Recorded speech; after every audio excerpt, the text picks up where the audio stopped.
I mean, I'm definitely a better chef, culinarian, and operator now than I was 13 years ago. So, like, when I was given a very small restaurant and told, make this menu come to life, the first thing that unit had was deep fryers.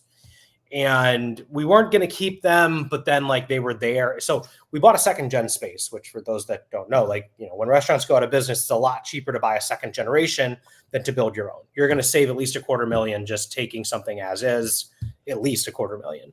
So that just drastically reduced our cost to start this business. And the restaurant fryers were there. And like when you take over a restaurant, like literally like there's food in it with the other guy one day and then they're gone. And yeah, you usually have to clean things up, but like because there was a fryer and I was doing R&D, I was like, oh, well, let's just play around a little bit.